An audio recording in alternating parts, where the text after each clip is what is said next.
Et salut à tous, c'est Matt. On se retrouve aujourd'hui pour notre vidéo du dimanche. J'espère que vous allez bien. Et non, le marché ne m'a pas tué. Le Covid a failli peut-être un peu plus déjà. Mais non, on est bien de retour. Donc effectivement, j'ai chopé le Covid il y a 2 semaines. Je vous ai dit que j'étais à Zurich et je l'ai chopé là-bas. Et depuis, ça allait pas fort. Ça commence à aller. Honnêtement, ça va même plutôt très bien. Donc je vous annonce, ce soir stream. On reprend les vidéos chaque semaine maintenant le dimanche. Et on va essayer de reprendre un rythme un petit peu plus sérieux en espérant que le marché se bouge du cul. Parce que comme vous le voyez, encore une fois, en daily, j'ai l'impression que je dis ça depuis 6 mois, mais c'est un peu ça en fait, parce que depuis mars, on est dans un range. On est dans un range. En daily, on est dans un range. Au niveau des viewers Twitch, on est toujours dans un range. On est entre 20 et 35 viewers globalement depuis maintenant de nombreux mois. Il ne se passe pas grand chose si on regarde Bitcoin en hebdomadaire. Et ben on voit bien que les bougies ressemblent un petit peu à rien. On tâte. On teste encore pas mal de fois la résistance. Moi, j'attendrai vraiment pour dire qu'on repart vraiment à la hausse, qu'on fasse une clôture tout simplement plus haute que toutes les autres. Donc une clôture hebdo au-dessus des 71 300 $ sur le Bitcoin. Ça serait quand même déjà un très très bon début à mon avis. Voilà pour BTC. Pas grand-chose d'autre à dire parce que honnêtement, c'est un range. Donc tout ce qui est à l'intérieur de ces deux zones grises, pour moi, il n'y a rien. Il n'y a pas de oh ça repart vers le haut ou de oh attention ça sent pas bon. Tout ce qui se passe là-dedans, vous pouvez mettre une black box comme certains font, c'est-à-dire tu prends un carré comme ça, un rectangle, tu seras sur tout ça et tu le mets en noir bien opaque, comme ça tout ce qui est là-dedans ne t'intéresse absolument pas. Et honnêtement ça ne m'intéresse pas tant qu'on ne vient pas casser ces niveaux-là ou casser les niveaux au-dessus dans les 73 000 $. Dans les 70 000 $, honnêtement ça ne m'intéresse pas. Donc Bitcoin, oui, range. Bitcoin étant dans un très très beau range.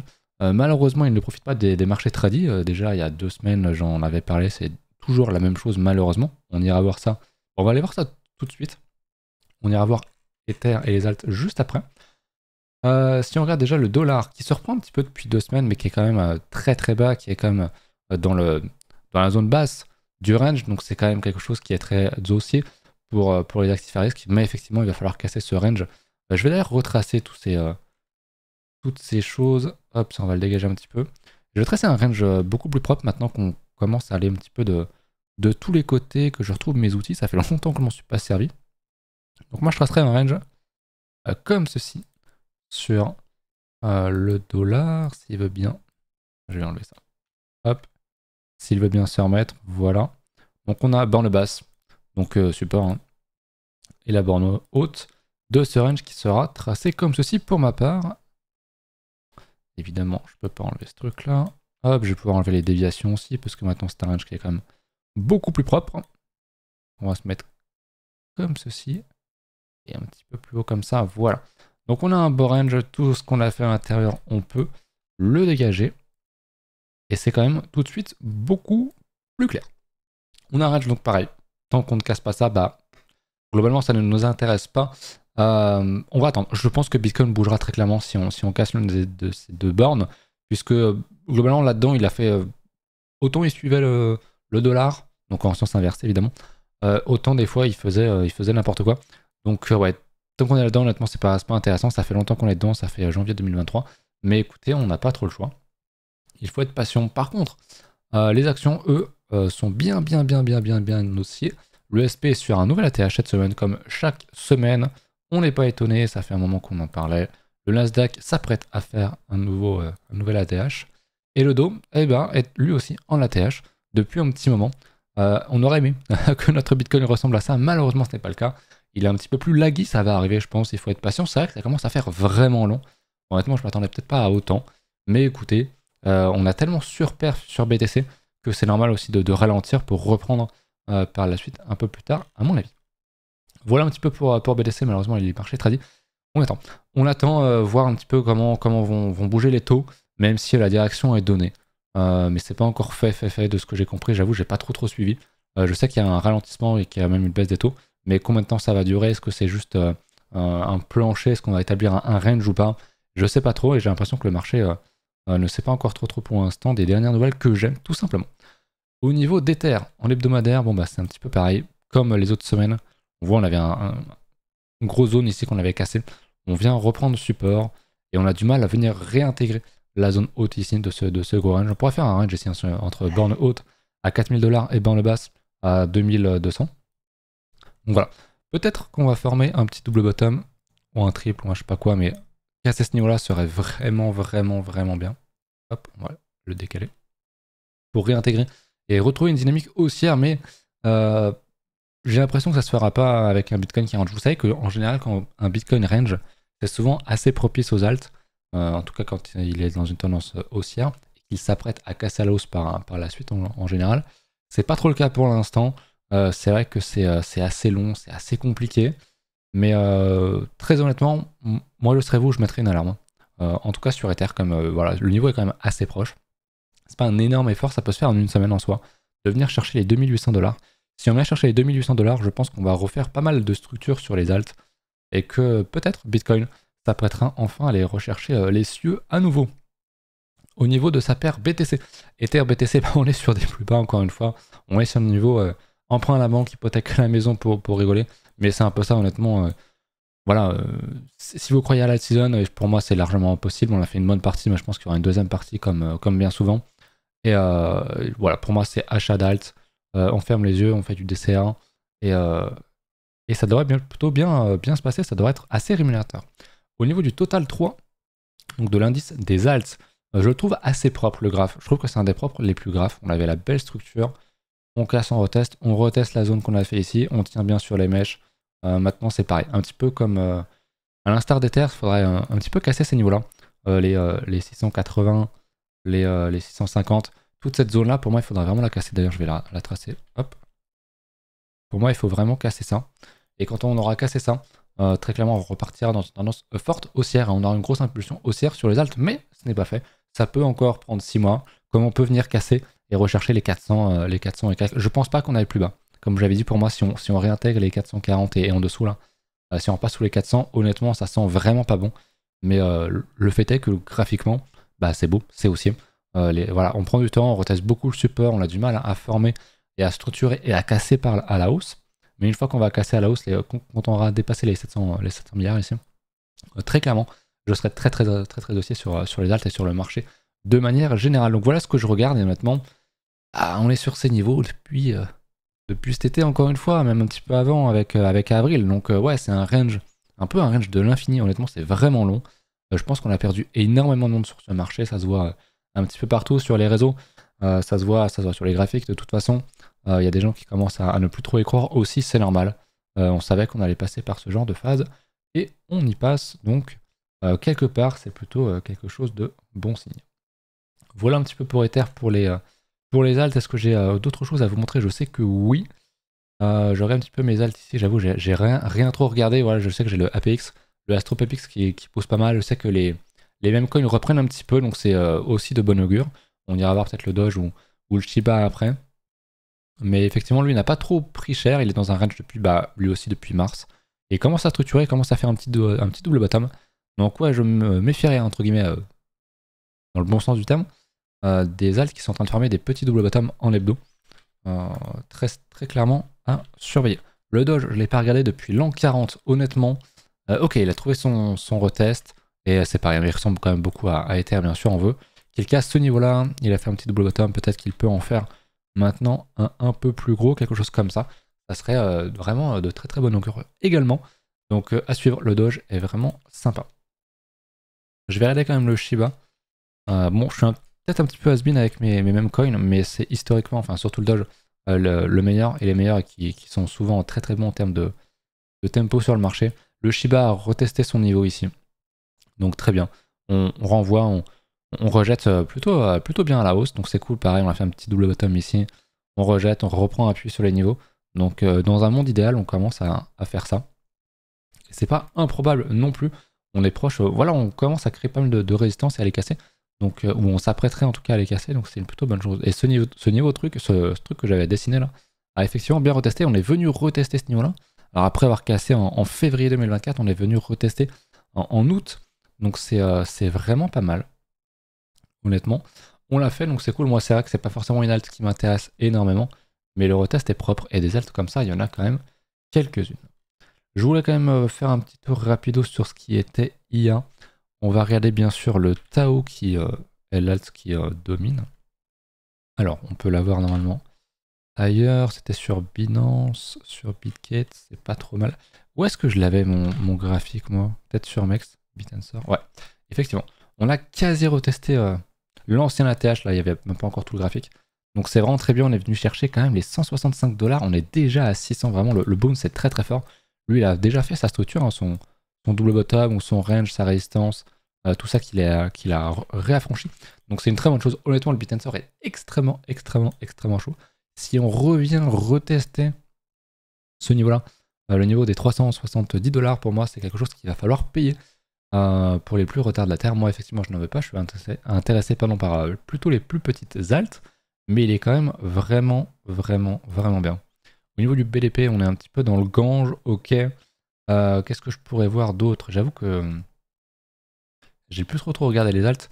Le Solana tient toujours son niveau stratosphérique. C'est vrai que j'aime pas quand on voit autant de niveaux qui ont été testés, retestés encore et encore. Ça sent la cassure. Le fait est que la cassure on l'a déjà faite. Sur déviation pour réintégrer. Donc maintenant, ce qu'on veut, la confirmation pour être haussier, bah, c'est s'affranchir de cette résistance, même plutôt celle-ci, et en fait refaire déjà un plus haut. Et on sera vraiment bien. Et je pense qu'on ne reviendra plus jamais sur ce niveau sur le Solana. Ce que je voulais vous montrer. Retour sur Bitcoin. Au niveau de coin analyse, on a toujours un funding qui est extrêmement neutre, extrêmement. Alors on est dans le vert, on est historiquement toujours dans le vert, même dans les phases de bear market. Quelquefois, de temps en temps, on a un petit peu de rouge. Ce n'est pas le cas ici. C'est dommage, mais c'est pas obligatoire pour poser un bottom, je vous le rappelle. Au niveau des spreads, on est extrêmement négatif. Donc ça montre bien que l'ambiance n'est pas à la fête sur les marchés.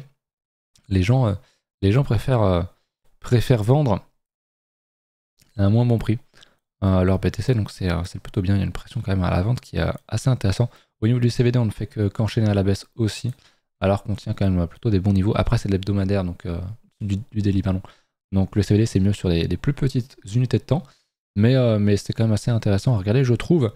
On y voit en tout cas une pression baissière qui est quand même très très forte. Au niveau de l'open interest, il se passe pas grand chose. On est quand même assez élevé, honnêtement. On est quasiment sur les plus hauts. On voit qu'on est en train de refaire une nouvelle résistance ici. Quand on va la casser, je pense qu'on aura droit à un grand mouvement à la baisse sur l'open interest. Est-ce que ce sera un mouvement à la hausse ou à la baisse sur le marché? Je ne sais pas. Je vous rappelle que l'open interest, c'est tout simplement les positions qui sont ouvertes. Et que si l'open interest tombe, c'est-à-dire qu'il y a des liquidations à la hausse ou à la baisse, qu'importe. Voilà. Je voulais faire un petit tour aussi sur tout ce qui était... Oula, les yeux. On va refresh sur tout ce qui était ETF au niveau de BTC. Je crois que ça commence à ralentir un petit peu. Il y a eu 253 quand même en achat il y a 2 jours. Après, c'était un petit peu de vente, un petit peu d'achat. Honnêtement, ça reprend. Les volumes sont pas ridicules, loin de là sur les ETF BTC. On voit, on charge. Hein. Encore une fois, on range encore, on casse. On est vraiment dans une tendance haussière de fou sur les ETF. Ça achète en masse, ça accumule en masse. Souvenez-vous, on a commencé le range ici sur BTC. BTC est toujours sur les mêmes niveaux. Alors qu'au niveau institutionnel, sur les ETF, ça charge. Ça veut du BTC. On était globalement dans le range entre 10 et 12. On est à 18 millions. Donc c'est énorme en termes de flow, tout simplement. C'est vraiment très très fort. Honnêtement, c'est vraiment... D'ailleurs, c'est pas 18 millions, c'est 18 000, pardon, évidemment. Et c'est vraiment extrêmement puissant, c'est-à-dire qu'il y a quasiment 2 fois plus de volume dans le bas du range ici que au top ici, alors qu'on est sur les mêmes niveaux et ça charge à l'achat. Le flow est vraiment éblouissant, fantastique sur Bitcoin. Là où, sur Ethereum, bah, les institutionnels n'en ont vraiment rien à foutre. Une vente de 0.1, achat de 10, et c'est globalement, on est toujours entre 0 et 10 la majeure partie du temps. Alors on a eu un 48, un 60, ça n'a évidemment rien à voir avec Bitcoin. Il y a des journées où il n'y a rien, on est à 0, il n'y a aucun volume, parfois sur les ETF Ether. C'est assez triste, mais du coup, moi je pensais que ça allait être quand même un plus gros succès que ça. Alors bien sûr, le marché n'aide pas, il faudra voir quand on sera dans une phase haussière, je pense qu'on va reprendre énormément de volume sur ces ETF ETH. Moi je pensais que ça allait enchaîner, puis ensuite ça allait proposer du Solana parce que Ether allait très bien marcher, puis je sais pas, du Doge ou je sais pas quelle connerie. Je pense qu'on va quand même beaucoup ralentir. Je pense peut-être qu'on aura quand même un ETF Solana en 2025, peut-être mi-2025 ou sur la fin de 2025, histoire de poser un beau top. Une fois que l'ETF Ether aura bien marché, que ça a commencé à se bouger pour foutre du Solana ou un autre en soi. Mais je pense que Solana est un très très bon client. Et voilà, tout simplement. Mais c'est vrai que pour l'instant, ça fait un peu pitié. Il y a des jours où il n'y a rien. Il n'y a vraiment rien, zéro volume. C'est un peu triste. Je voulais vous montrer. Non, on va aller voir ici. Au niveau de la carte thermique des liquidations théoriques, on a évidemment un plus gros niveau au nord qu'au sud, même si on a déjà mangé quand même beaucoup. Il n'y a plus grand chose juste en dessous du prix, a priori, à aller chercher. Il y aura plus de niveaux au nord, mais je vous rappelle que c'est théorique, forcément. Même si la tendance de fond est haussière, il y a des gens qui sont short, il y a des gens qui sont en levier, qui prennent des risques, qui sont en pari à la baisse. Et on voit qu'il y a pas mal de liquidations théoriques. De toute façon, vu le sommet qui date, il y aura forcément, quand on va casser ce niveau-là, il y aura forcément des grosses bougies, des grosses liquidations. On va revenir sur des niveaux historiques de liquidation qu'on casse les 70 000 ou les 50 000 d'ailleurs. Chose importante également au niveau du taux de financement. Sur toutes les cryptos, alors il n'y a pas toutes, mais on voit qu'il y a BTC, Ether, Solana et énormément d'alt qui suivent. On voit qu'on est quand même dans une période extrêmement verte au niveau du funding. Il n'y a absolument rien, on est très très loin du top qui avait été posé ici. Évidemment, où les fundings étaient extrêmement élevés, les gens voulaient acheter, étaient prêts à acheter cher, mais voulaient absolument acheter. Là c'est quand même différent. J'avoue que je l'ai jamais trop vraiment réglé au niveau de la couleur. Hop, je vais la remettre par là.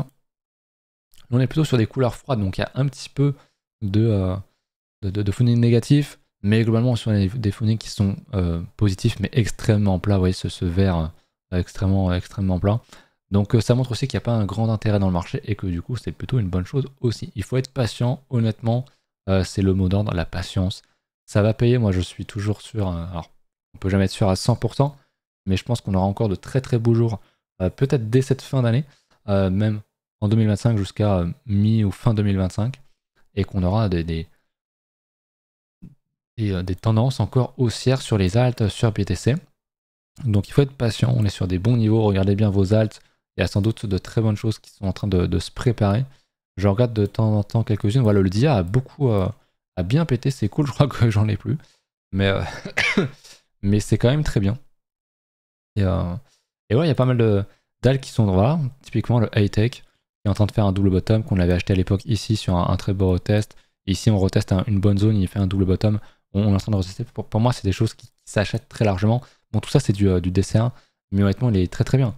Et simplement, entre guillemets, sur un retour sur le plus haut qu'on avait marqué cette année, c'est 400%. Je pense qu'on fera des jambes haussières plus fortes et qu'on ira plus haut. Mais franchement, ouais, patience. Dites-moi un petit peu dans les commentaires pour ceux qui sont encore là, comment vous le vivez. Est-ce que vous continuez d'acheter? Vous êtes patient, DCA, vous y croyez un petit peu comme moi, sans faire les fous non plus? Ou est-ce que vous êtes en mode, bon, j'ai déjà vendu 50%, j'attends qu'on remonte, que je sois sûr? Ou est-ce que vous êtes en mode, bon, bah j'ai déjà sorti 70% du marché, 90%, peut-être même 100%? Je ne sais pas. Dites-moi un petit peu comment vous... Déjà, votre état d'esprit. Et deux, l'état de votre portefeuille aussi, c'est important. Voilà. Pareil, le LAI, qu'on avait acheté sur les mêmes niveaux de prix où il est actuellement, qui est en train de faire un épaule, tête épaule un peu moche, on va dire plutôt un double bottom, une structure qui est en train de casser, qui est en train de retester actuellement. Je vous enlève tout ça, on voit qu'on a une belle résistance qui a cassé, qui reteste actuellement. On a une très bonne zone là. Donc pour moi, c'est des choses qui s'achètent aussi également, et ça c'est de l'IA. C'est extrêmement volatile. Pour revenir sur les plus hauts, c'est 500%, donc x6. Et je pense qu'on peut aller pardon, on peut aller largement plus haut si, parce que c'est l'IA, si on reprend bien le marché dans les mois qui arrivent. Voilà, force, patience, et à ce soir pour le stream, et puis pour les autres à la semaine prochaine. Salut!